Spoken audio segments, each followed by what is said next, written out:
നമസ്കാരം. മലയാളി വാർത്ത ഇൻസൈഡിലേക്ക് സ്വാഗതം. ഡോക്ടർ മോഹൻ വർഗീസ്. ഇന്നലെ CPM അവരുടെ സ്ഥാനാർത്ഥി ലിസ്റ്റ് പുറത്തുവിട്ടിരിക്കുന്നു. വളരെ രസകരമായി തോന്നുന്ന സ്ഥാനാർത്ഥി ലിസ്റ്റ് കാണുമ്പോൾ വീണ്ടും ഒരു പിണറായി യുഗം കണ്ടിന്യൂ ചെയ്യുകയാണ്. ആ സ്ഥാനാർത്ഥി ലിസ്റ്റ് പരിശോധിക്കുമ്പോൾ നമുക്ക് മനസ്സിലാവുന്നൊരു വസ്തുത, റിയാസ് ഫാക്ടർ തന്നെയാണ് അതിൽ ഏറ്റവും ശക്തമായി മുഴച്ചു നിൽക്കുന്നത്. ഒരുപാട് വെട്ടിനിർത്തലുകളുണ്ട്. VSന്റെ മകന് സീറ്റ് കൊടുക്കുമെന്ന് പറഞ്ഞു. VSന്റെ മകന് ഒരു സീറ്റില്ല. ഷംസീർ, വലിയ പേരൊക്കെ കേട്ട നല്ല മറ്റ് രാഷ്ട്രീയ പാർട്ടികളിലെ നേതാക്കൾക്ക് പോലും ബഹുമാനം തോന്നിയ സ്പീക്കർ എന്ന നിലയിൽ ഷംസീറിന്റെ പ്രവർത്തനങ്ങൾ വളരെ ശ്ലാഘനീയമാണ്. എന്നാൽ ഷംസീറിന് സീറ്റില്ല. കോടിയേരി കുടുംബത്തെ കഴിഞ്ഞ മന്ത്രിസഭയുടെ കാലത്ത് അകറ്റി നിർത്തി, ഇക്കുറിയും അകറ്റി നിർത്തുന്നു. പക്ഷേ കോടിയേരിയുടെ ഏറ്റവും വിശ്വസ്തനായിരുന്ന ഷംസീറിന് സീറ്റ് നിഷേധിക്കുമ്പോൾ പിണറായി അവ്യക്തമായ മെസ്സേജ് തന്നെയാണ് നൽകുന്നത്. താൻ തന്നെയാണ് എല്ലാത്തിൻ്റെയും ഒരു ഏകാധിപത്യ ഉടമ. തനിക്കപ്പുറം മറ്റൊരു നേതാവ് ഈ പാർട്ടിയിലില്ല. ശരിക്കും ഒരു പിണറായിസത്തിന്റെ കണ്ടിന്യൂറ്റി അല്ലേ ഈ സ്ഥാനാർത്ഥി ലിസ്റ്റിലൂടെ നമ്മൾ കാണുന്നത്. ഇപ്പോൾ ഇടുക്കിയിൽ M M മണിക്ക് സ്ഥാനാർത്ഥിത്വമില്ല. KK ശൈലജയെ മട്ടന്നൂരിൽ നിന്ന് പേരാവൂരിലേക്ക്, UDF സീറ്റാണ് പേരാവൂരിലേക്ക് ഒതുക്കിയിരിക്കുന്നു. 3 ജയരാജന്മാരെയും വെട്ടിനിർത്തി. തോമസ് ഐസക് ഇപ്പോഴും കളത്തിന് പുറത്ത്. ആലപ്പുഴയിൽ പിണറായിക്കെതിരെ വിമർശനങ്ങൾ ഉന്നയിച്ച റിയാസിനെ വിമർശിച്ച G. സുധാകരൻ പാർട്ടിയിൽ നിന്ന് പുറത്തു പോയിരിക്കുന്നു. സ്വതന്ത്ര സ്ഥാനാർത്ഥിയായി അമ്പലപ്പുഴയിൽ നിൽക്കുന്നു. G. സുധാകരനെ പല്ലും നഖവും ഉപയോഗിച്ച് എതിർക്കാനാണ് പിണറായിയുടെ നിർദ്ദേശം. അപ്പോൾ പൂർണ്ണമായും ഒരു പിണറായിസം. ഇത് കേരളത്തിലെ ജനങ്ങൾ എങ്ങനെ ഈ സ്ഥാനാർത്ഥി ലിസ്റ്റ്, ഈ സ്ഥാനാർത്ഥികളുടെ പട്ടിക സ്വീകരിക്കും?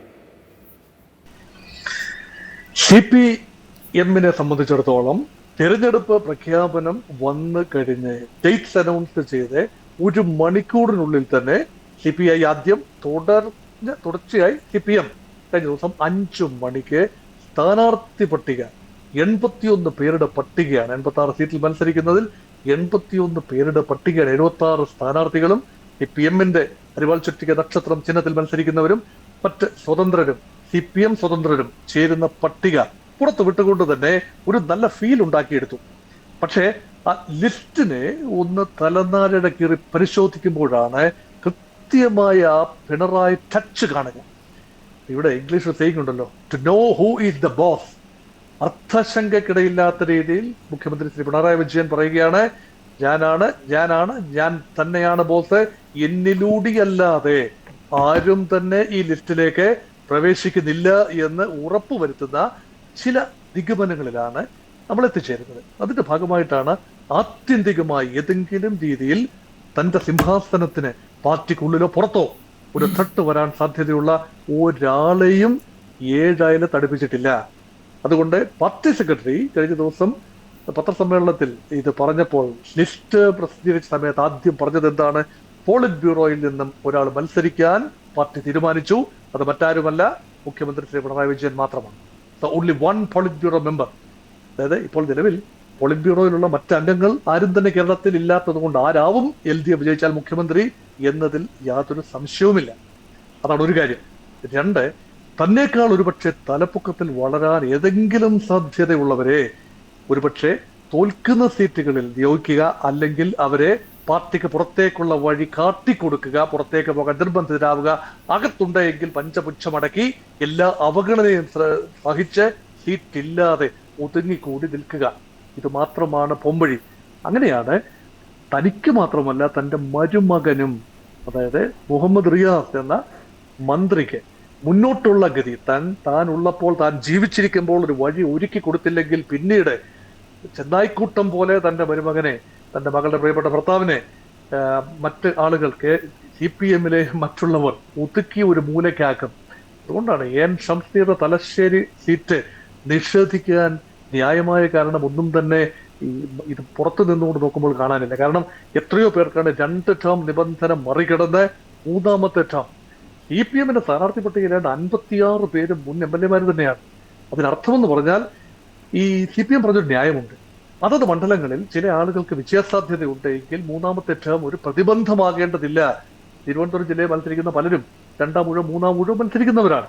പലരും, അത് മാത്രം ഇതിന് പുറത്ത് മത്സരിക്കുന്നവർ. അപ്പൊ ഈ ഊഴത്തിന്റെ കാര്യമൊക്കെ ഇപ്പോൾ അട്ടത്ത് വെച്ചതിന് ശേഷം മാറ്റേണ്ടവരെ കൃത്യമായി മാറ്റി. ശൈലജ ടീച്ചർക്ക് മട്ടന്നൂർ സീറ്റ് തുടർച്ചയായി ജയിച്ചു വരും, ഉറപ്പായി ജയിക്കും. അങ്ങനെ ഉറപ്പുള്ള സീറ്റ് വേണ്ട, ജയിച്ചു വരണമെങ്കിൽ പോയി ഒരു കോൺഗ്രസ് തട്ടകത്തിൽ നിന്നുകൊണ്ട് KPCC പ്രസിഡന്റ് തണ്ണി ജോസഫിനെ മലർത്തി അടിച്ച് വേണമെങ്കിൽ പേരാവൂർ ജയിച്ചു വാ, നല്ല ഉശിരുള്ള പെൺകുട്ടിയായി കരുതാം എന്നുള്ള ഒരു തരം പോളിസിയാണ്. അതിനർത്ഥം എന്താണ്?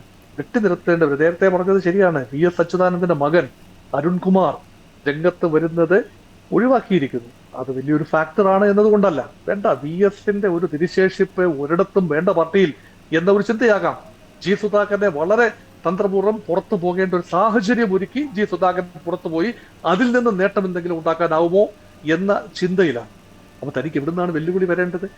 നിലവിൽ ഒരിടത്തു നിന്നും, പാർട്ടിക്കുള്ളിൽ നിന്നും മുന്നണിക്കുള്ളിൽ നിന്നും ഒരിടത്തു നിന്നും ഒരു വെല്ലുവിളിയും ഉണ്ടാകാൻ സാധ്യതയില്ലാത്ത ഒരു രീതിയിലാണ് ഇപ്പോൾ സ്ഥാനാർത്ഥികൾ, CPMന്റെ സ്ഥാനാർത്ഥികൾ വന്നിരിക്കുന്നത്.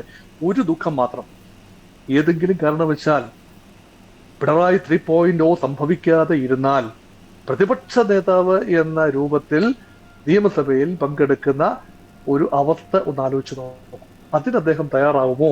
ഇനിയൊരു അംഗത്തിനുള്ള ബാല്യം, 2031 അംഗത്തിനുള്ള ബാല്യം കൂടി ഉണ്ടാകുമോ ഇനി വരാൻ പോകുന്ന പ്രതിപക്ഷ നേതാവിന് എന്ന ചോദ്യം പാർട്ടിക്കുള്ളിൽ നിന്ന് ഉയർന്നാൽ അതിനൊക്കെ മറുപടി പറയാൻ ബുദ്ധിമുട്ടാവും. നിലവിൽ തെരഞ്ഞെടുപ്പ് വരെ മുടിചൂടാമന്നനായി ഉഗ്രപ്രതാപിയായി പിണറായി വിജയൻ നിറഞ്ഞു നിൽക്കും എന്ന് തന്നെ കരുതാം. ഇവിടെ മറ്റൊരു തന്ത്രം ഒരുപക്ഷെ ഒളിപ്പിച്ചു വെച്ചിട്ടുണ്ടാവാം. കാരണം അടുത്ത നിയമസഭയുടെ പ്രതിപക്ഷ നേതാവായി മുഹമ്മദ് റിയാസ് തെരഞ്ഞെടുപ്പോടെ വരികയും മുഹമ്മദ് റിയാസിനെ മുൻനിർത്തി 2031 തെരഞ്ഞെടുപ്പിനെ നേരിടുകയും ചെയ്യുക എന്ന ഒരു തന്ത്രം പിണറായി ഒരുപക്ഷെ മനസ്സിൽ സൂക്ഷിച്ചിരിക്കാം. മറ്റൊന്ന്, VSന്റെ യാതൊരുവിധ ഓർമ്മപ്പെടുത്തലുകളും ഇപ്പോൾ സ്ഥാനാർത്ഥി ലിസ്റ്റ് അവതരിപ്പിക്കുമ്പോൾ അവരുടെ പോസ്റ്ററുകളിൽ ഒന്നിലും VSന്റെ മുഖമില്ല. അവിടെയൊക്കെ പിണറായി വിജയന്റെ മുഖം, പിണറായി വിജയന്റെ ഫുൾ ഫിഗർ. പിന്നീട് 2021 മുതലുള്ള ചരിത്രം പരിശോധിക്കുമ്പോൾ ഏതെങ്കിലും തലത്തിൽ റിയാസിന് ഭീഷണി ഉയർത്തിയിട്ടുള്ളവർ, റിയാസിനെ വിമർശിച്ചവർ, റിയാസിന്റെ പ്രവർത്തനങ്ങളിൽ അതൃപ്തി രേഖപ്പെടുത്തിയവർ, ഇവരൊക്കെ ഇപ്പോൾ കളത്തിന് പുറത്താണ്. സുധാകരൻ 2021 സീറ്റ് നിഷേധിക്കപ്പെട്ടു എങ്കിലും 2026 അദ്ദേഹത്തിന് സീറ്റ് കൊടുക്കും എന്ന ഒരു പൊതുധാരണയായിരുന്നു പൊതുവെ ഉള്ളത്. പക്ഷെ 2021 മുതൽ പലപ്പോഴും പൊതുമരാമത്ത് വകുപ്പിനെ വിമർശിക്കാൻ സുധാകരൻ മടി കാണിച്ചിട്ടില്ല. പലപ്പോഴും റിയാസിന്റെ പ്രവർത്തനങ്ങളെ പൊതുമരാമത്ത് വകുപ്പ് ഇങ്ങനെയല്ല കൊണ്ടുപോകേണ്ടതെന്ന് പലപ്പോഴും തുറന്നു പറഞ്ഞിട്ടുണ്ട് ഒരു വശത്ത്. ഒന്നാം പിണറായി വിജയൻ സർക്കാരിൽ പിണറായിക്കെതിരെ പോലും ചില വിമർശനങ്ങൾ ഉയർത്തിയ തോമസ് ഐസക്കിനെ പിന്നീട് അടുപ്പിച്ചതേയില്ല. AN ഷംസീർ 2021 തെരഞ്ഞെടുക്കപ്പെട്ടതിന് തൊട്ടു പിന്നാലെ ഷംസീറിനായിരുന്നു മന്ത്രിസ്ഥാനത്തിന് അർഹത എന്ന തലത്തിൽ പല കോണുകളിൽ നിന്ന് വിമർശനങ്ങൾ ഉയർന്നു. പക്ഷെ റിയാസിനെ ആ സ്ഥാനത്ത് ഇരുത്തിയതോടെ ഷംസീറും റിയാസും തമ്മിൽ കോർത്തു. നിയമസഭയിൽ വെച്ച് പോലും ഇരുവരും തമ്മിൽ പരസ്പരം കോർക്കുന്ന കാഴ്ച. പക്ഷെ AN ഷംസീർ എല്ലാ കാലത്തും തലശ്ശേരിയുടെ ഒരു പുത്രൻ, അതായത് കോടിയേരിയുടെ ഏറ്റവും ഒരു വാത്സല്യം നിറഞ്ഞ താരമായിരുന്നു. അതുകൊണ്ട് തന്നെ തലശ്ശേരിയിൽ തനിക്ക് ശേഷം AN ഷംസീർ നിറഞ്ഞു നിൽക്കണമെന്ന് കോടിയേരി ആഗ്രഹിച്ചു. കോടിയേരി തന്റെ പിൻഗാമിയായി കണ്ട ഷംസീറിനെ പൂർണ്ണമായും വെട്ടിയൊതുക്കിയിരിക്കുന്നു. തലയ്ക്ക് മുകളിൽ വളരും എന്ന പേടിയുള്ളവരെ ഒന്നുകിൽ വളർത്തി വിടുന്നു. നമുക്കറിയാം, MABയെ ദേശീയ ജനറൽ സെക്രട്ടറിയാക്കി ഡൽഹിക്ക് പറഞ്ഞയച്ചു. പോളിറ്റ് ബ്യൂറോ മെമ്പറായിരുന്ന രാമേന്ദ്രപിള്ളയൊക്കെ ഇക്കുറി തെരഞ്ഞെടുപ്പിൽ കേരളത്തിലേക്ക് തിരിച്ചു വരുമെന്ന സൂചന ഉണ്ടായിരുന്നു. അവരൊന്നുമില്ല. അപ്പോൾ എല്ലാ തലത്തിലും വലിയ ഒരു വെട്ടുനിരത്തൽ, വലിയ തോതിൽ ഒരു പിണറായിസം അഥവാ പിണറായിസം വൽക്കരിക്കൽ, ഇത് എങ്ങോട്ടാണ് ഈ CPMന്റെ പോക്ക്? CPM എന്ന പാർട്ടി പൂർണ്ണമായും ഒരു കുടുംബത്തിലേക്ക് ഒതുക്കപ്പെടുന്നു. ആഗോള വ്യാപകമായി കമ്മ്യൂണിസ്റ്റ് പാർട്ടികളുടെ ഒരു രീതി പരിശോധിച്ചാൽ പക്ഷെ കൊറിയയിലൊക്കെ കുടുംബവാഴ്ച എന്നതാണ് മുന്നിട്ട് നിന്ന ഒരു ഘടകം.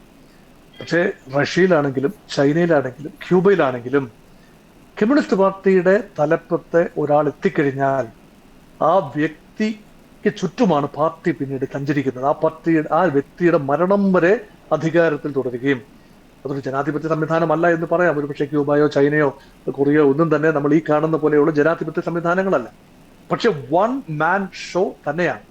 പക്ഷെ അങ്ങനെ ആയിരുന്നില്ല കമ്മ്യൂണിസ്റ്റ് പാർട്ടിയുടെ, ഇന്ത്യയിലെ കമ്മ്യൂണിസ്റ്റ് പാർട്ടികളുടെ രീതിശാസ്ത്രം ആ രീതിയിലായിരുന്നില്ല. പക്ഷെ ഡെമോക്രാറ്റിക് സെൻട്രലിസത്തിന് യാതൊരു വിലയും കൊടുക്കാത്ത രീതിയിൽ ഒരു വ്യക്തി ഭാഗതയെ നിർണ്ണയിക്കുന്നു. എത്ര കൃത്യമായിട്ടാണ് MA ബേബി എന്ന ആത്യന്തിക ത്രെട്ട്.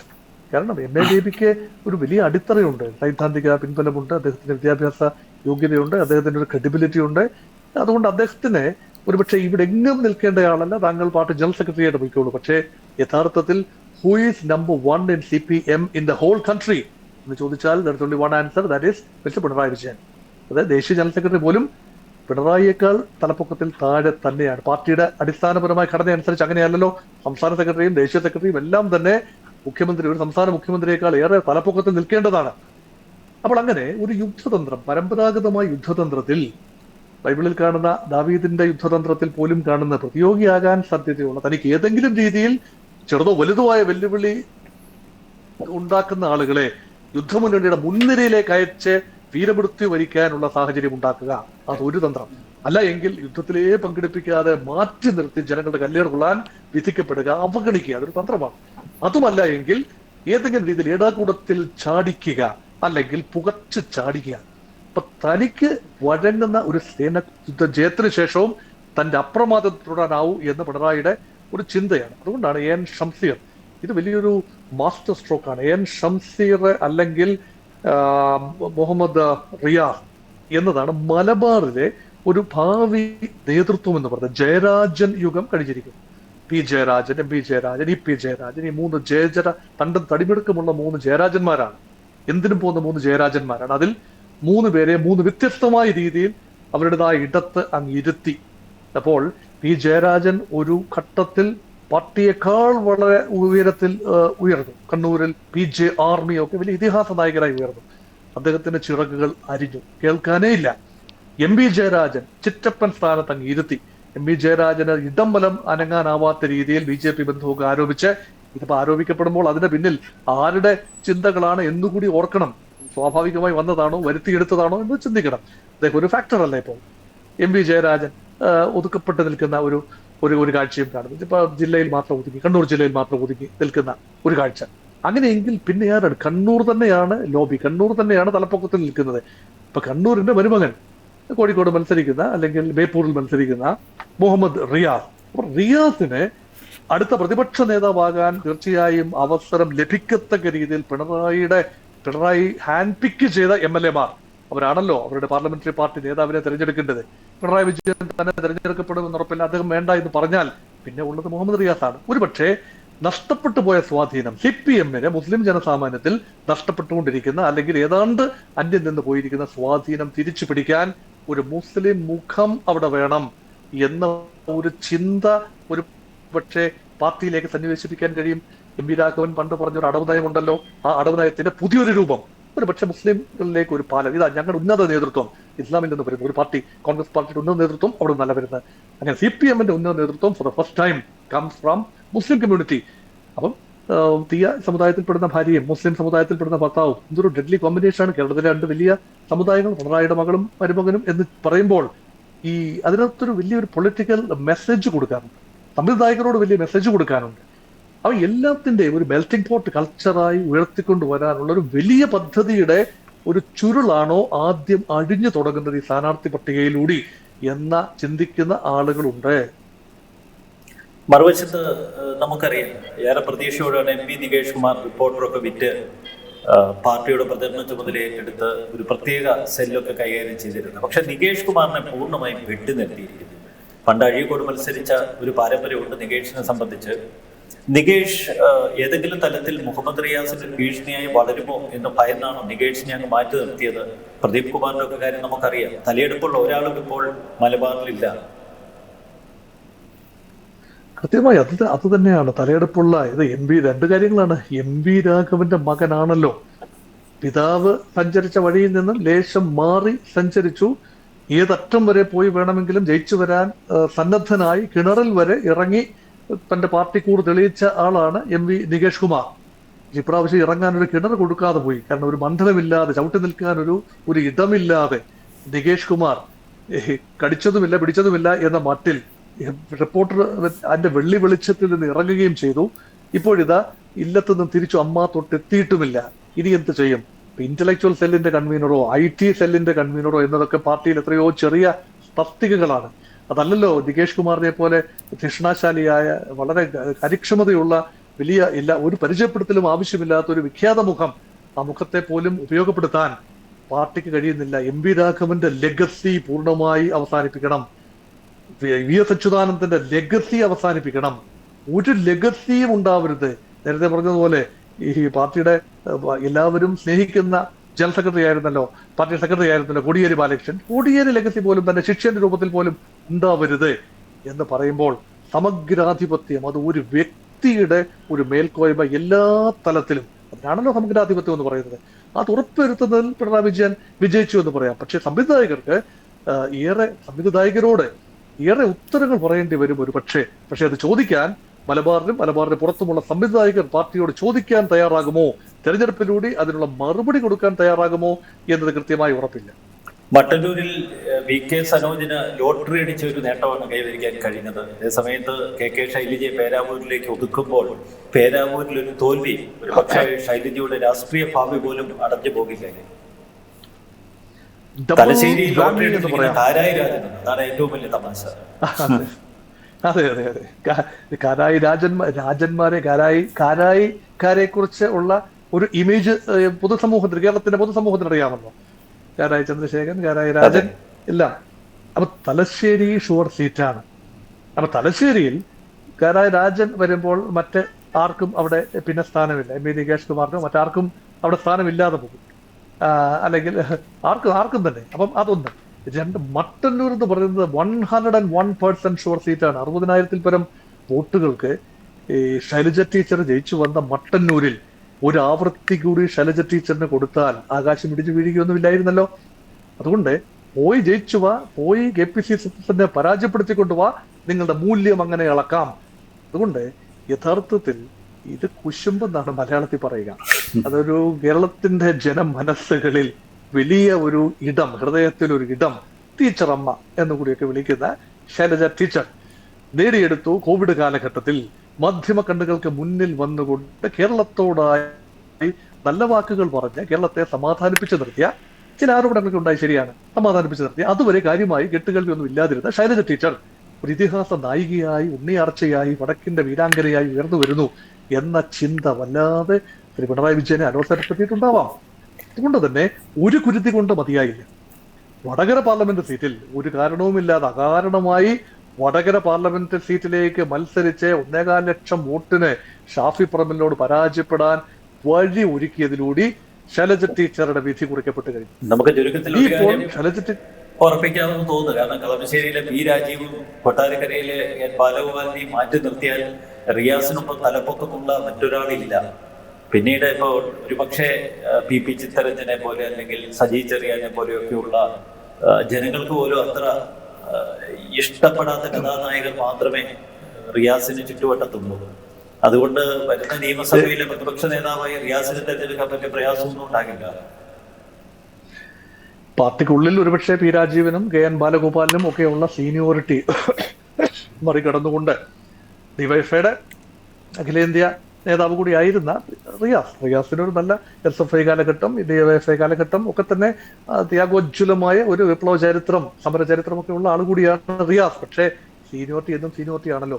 അതുകൊണ്ട് കളമശ്ശേരിയിൽ P രാജീവ് വിജയിച്ചു വരുമെന്ന് രാജീവ് പറയുമ്പോഴും അതൊരു ഷോർ സീറ്റ് അല്ല എന്ന് ഓർക്കണം. എറണാകുളം ജില്ലയിലെ ഒരു സീറ്റും യഥാർത്ഥത്തിൽ ആ രീതിയിൽ CPM-ന് ഷോർ സീറ്റുകളല്ല. കൊട്ടാരക്കരയിൽ ഐഷ പോറ്റിയുടെ രംഗപ്രവേശം എങ്ങനെയാണ് KN ബാലഗോപാലിന്റെ സാധ്യതകളെ, കാരണം 20,000-ൽ കൂടുതൽ വോട്ടിനാണ് കഴിഞ്ഞ തവണ ജയിച്ചത്. പക്ഷേ ഐഷ പോറ്റിയുടെ വരവ് കോൺഗ്രസ് അണികളെ, അതല്ലെങ്കിൽ CPM വിരുദ്ധരെ, പിണറായി വിരുദ്ധരെ ഒക്കെ വളരെ ഉദ്ദീപിപ്പിച്ചിട്ടുണ്ട് എന്ന് കാണാം.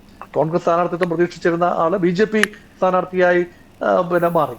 അപ്പൊ എങ്ങനെയാണ് കൊട്ടാരക്കര പ്രതികരിക്കുന്നതെന്ന് അറിയില്ല. അപ്പൊ അടിയൊഴുക്കുകൾ ഉണ്ടാകുമോ? മാരാരിക്കുളത്ത് അച്യുതാനന്ദനെ അന്ന് തോൽപ്പിച്ച, 90-കളിൽ തോൽപ്പിച്ച ശക്തികൾക്ക് സമാനമായ അടിയൊഴുക്കുകൾ കളമശ്ശേരിയിലും കൊട്ടാരക്കരയിലും ഉണ്ടാകുമോ എന്ന് കേരളം ഉറ്റുനോക്കുന്നു. അങ്ങനെ ചെയ്യാനുള്ള ഒരു സംവിധാനം പാർട്ടിക്കുള്ളിലുണ്ടോ എന്ന് കൃത്യമായി പറയാനാവില്ല. കാരണം റീജിയണൽ തലത്തിൽ ഇത്ര വോട്ടുകൾ, ഓരോ ബൂത്തിലും ഇത്ര വോട്ടുകൾ വീതം തിരിച്ച് ഈ രണ്ട് പ്രധാനപ്പെട്ട ഭാവി നായകന്മാരാണ്, അല്ലെ, ഭാവി നേതാക്കൾ. ഇപ്പോഴത്തെ നില ഈ രണ്ടുപേര് തന്നെയാണ് ഭാവിയിൽ തലയെടുപ്പോടുകൂടി നിൽക്കാൻ സാധ്യതയുള്ളവർ. അവർ കഴിവ് തെളിയിച്ചവരാണ്. അവരുടെ ട്രാക്ക് റെക്കോർഡ് വളരെ മികച്ചതാണ്. സീനിയോറിറ്റി ഉണ്ട് പാർട്ടിയിൽ. വളരെ ചെറുപ്പത്തിൽ തന്നെ പാർട്ടി പദവികളിൽ എത്തിയ ആളുകളാണ്, മന്ത്രിസഭയിൽ എത്തിയ ആളുകളാണ്, പരിചിതമായ മുഖങ്ങളുമാണ്. അപ്പം ഒരു രാജകുമാരന് വേണ്ടി സിംഹാസനം ഒരുക്കാൻ എത്ര രാഷ്ട്രീയ ഒഴിവാക്കലുകൾ, വെട്ടിനിരത്തലുകൾ വേണ്ടിവരും എന്നത് കേരളം സാഹൂതം കാത്തിരിക്കുന്നു. ഒരു വശത്ത് വടക്കൻ മലബാറിൽ റിയാസിന് വേണ്ടി വലിയ വെട്ടുനിർത്തലുകൾ നടത്തുന്നു. എന്നാൽ തിരുവനന്തപുരം ജില്ല, കൊല്ലം ജില്ല യാതൊരുവിധ പൊളിച്ചു പണിക്ക് പിണറായി വിജയൻ മുതിർന്നിട്ടില്ല. തിരുവനന്തപുരത്തിൽ പഴയ താപ്പാനങ്ങളായ ശിവൻകുട്ടിയും കടകംപള്ളിയും ഒക്കെ തന്നെയാണ് ഇക്കുറി കളത്തിലിറങ്ങിയിരിക്കുന്നത്. MLA-മാരാണ് എന്ന ഒരു പ്രൊട്ടക്ഷൻ അവർക്ക് കിട്ടിയിട്ടുണ്ട്. നിലവിലുള്ള MLA-മാരെ മത്സരിപ്പിക്കാൻ അതിന്റെ കർശന വ്യവസ്ഥയാക്കാതെ ഒരു ലിബറൽ സമീപനമാണ് സ്വീകരിച്ചതെന്ന് പാർട്ടി പറയുന്നു. പക്ഷെ എല്ലാത്തിനും ഒരു പൊതു തത്വശാസ്ത്രം ഉണ്ടാക്കുന്നു, ഒരു നയ മേമ്പൊടി ചേർക്കുന്നു. അങ്ങനെ വളരെ തന്ത്രപരമായ ഒരു കാൻഡിഡേറ്റ് ലിസ്റ്റ്.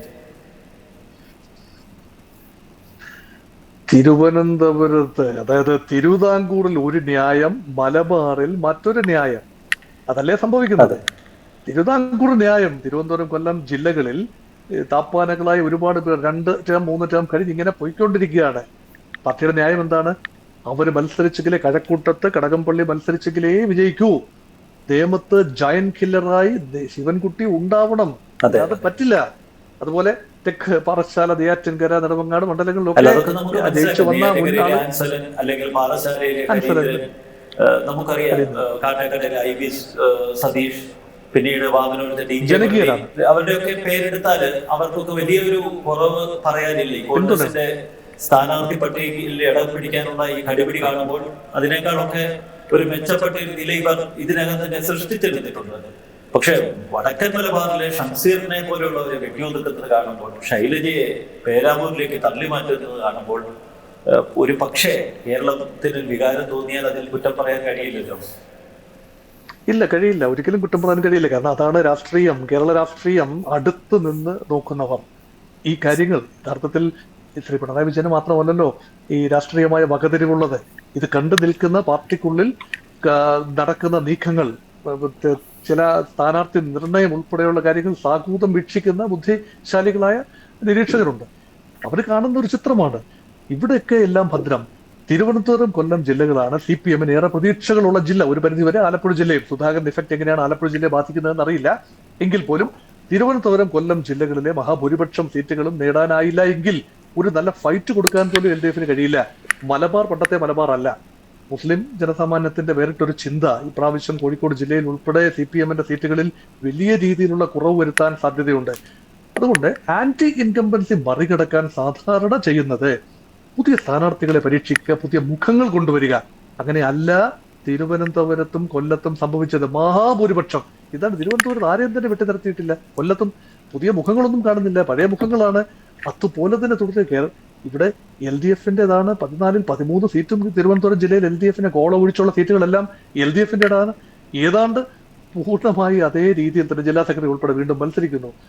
ആ രീതിയിൽ നോക്കുമ്പോൾ യഥാർത്ഥത്തിൽ ഇവിടെ കാര്യമായ എതിർപ്പുകളില്ല. ഇപ്പോഴും CPM-ന്റെ ഉന്നത നേതൃത്വം കടന്നു വരേണ്ടത് മലബാറിൽ നിന്നാണ് എന്ന ഒരു അലിഖിത നിയമം. തിരുവിതാംകൂറിൽ നിന്നും ഒരു നേതാവ് സമീപകാലത്ത് ഇന്നും തന്നെ വന്നിട്ടില്ല. ആകെ വന്നിട്ടുള്ളത് VS അച്യുതാനന്ദൻ എന്ന ഉന്നത നേതാവ് ആലപ്പുഴ ജില്ലയിൽ നിന്നും കടന്നു വന്നു. അതല്ലാതെ എക്കാലത്തും വടക്കൻ കേരളത്തിൽ തന്നെയായിരുന്നു CPM-ന്റെയും ഇടതുപക്ഷത്തിന്റെ ശക്തി എന്ന് പറയുന്നത്. വടക്കൻ കേരളത്തിലെ ശക്തി ക്ഷയിച്ചിരിക്കുന്നു. അപ്പോൾ ശക്തി ഇപ്പോൾ നിലനിർത്താൻ കഴിയുന്നത് തെക്കൻ കേരളത്തിലെ 3 ജില്ലകളിലാണ്. കൊല്ലം, തിരുവനന്തപുരം, ആലപ്പുഴ ജില്ലകളിലാണ്. പിന്നീട് പരമ്പരാഗതമായ ബലമുള്ള പാലക്കാട് ജില്ലയിലും തൃശ്ശൂർ ജില്ലയിലെ ചില ഭാഗങ്ങളിലുമാണ് പിന്നീട് CPM മേൽക്കോയ്മ നിലനിർത്താൻ കഴിയുന്നത്. കണ്ണൂർ ജില്ലയിൽ ഉള്ള തട്ടകങ്ങൾ നിലനിർത്തുക എന്നതല്ലാതെ പുതിയ മേഖലകളിലേക്ക്, പേരാവൂരിലേക്കോ ഇരിക്കൂറിലേക്കോ കണ്ണൂരേക്കോ കണ്ണൂർ നിയമസഭാ മണ്ഡലത്തിലേക്കോ ഇരച്ചു കയറാൻ CPM-ന് ഇന്നും കഴിയില്ല. അതുകൊണ്ട് പുതിയ മേഖലകൾ കണ്ടെത്താനാവുന്നില്ല. പഴയ മേഖല, പഴയ തട്ടകങ്ങളായ കോഴിക്കോട് ഉൾപ്പെടെയുള്ള തട്ടകങ്ങളിൽ പിന്നാക്കം പോകുന്നു എന്നൊരു ചിന്തയാണ്. അത് മാത്രമല്ല മധ്യ തിരുവിതാംകൂറിലെ, അതായത് പത്തനംതിട്ട ജില്ല, കോട്ടയം ജില്ല, മേഖല, ഇടുക്കി ജില്ല മുതലായ ഇടങ്ങളിൽ വൻ തിരിച്ചടി, ഇപ്പോഴത്തെ തദ്ദേശ തെരഞ്ഞെടുപ്പ് ഒരു സൂചനയാണെങ്കിൽ വൻ തിരിച്ചടി ഉണ്ടാകാം. അവിടെ നിന്നൊന്നും തന്നെ വലിയ നേതൃത്വം ഉണ്ടായി വരുന്നില്ല. ഒരു നേതാവ് ഉണ്ടായിരുന്നത് തോമസ് ഐസക്കാണ്, ഒരു പക്ഷേ ഒരു intellectual face of communist party. എവിടെ തോമസ് ഐസക് എന്ന് ചോദിക്കുന്നവരുണ്ട്. ഒരുപക്ഷെ പിണറായിക്ക് ശേഷം ഒരു ധൈഷണികമായ നിലവാരത്തിൽ ഒരാളെ കൊണ്ടുവരാൻ പാർട്ടി തീരുമാനിച്ചാൽ അത് തോമസ് ഐസക്കാണ് വരേണ്ടത്. കാരണം പ്രബുദ്ധ കേരളത്തിന് ഒരു കുറച്ച് ഒരു ഇന്റലക്ച്വൽ ഫേസ് കൂടി വേണമെന്ന് തോന്നിയാൽ ജെല്ല് ചെയ്യാവുന്ന ഒരു ഫേസ് ആണ് പിന്നെ തോമസ് ഐസക്കിന്റെ. അദ്ദേഹത്തിന്റെ രാഷ്ട്രീയ ജീവിതം ഒരുപക്ഷെ പത്തനംതിട്ടയിലെ തോൽവിയോടുകൂടി, ആന്റണിയോടുള്ള തോൽവിയോടുകൂടി ഏതാണ്ട് അതും അവസാനിച്ച മട്ടാണ്. അതുകൊണ്ട് പ്രതിയോഗികൾ തനിക്കോ തന്റെ മരുമകനോ തന്റെ പിൻഗാമിക്കോ പ്രതിയോഗികളില്ലാത്ത രീതിയിൽ എല്ലാം സെറ്റ് ചെയ്ത് തെരഞ്ഞെടുപ്പുമായി മുന്നോട്ട് പോകുന്ന തന്ത്രശാലിയായ ഒരു നേതാവിനെ നമ്മൾ കാണുന്നു. വളരെ നന്ദി ശ്രീ മോഹൻ വർഗീസ്. നന്ദി, നമസ്കാരം.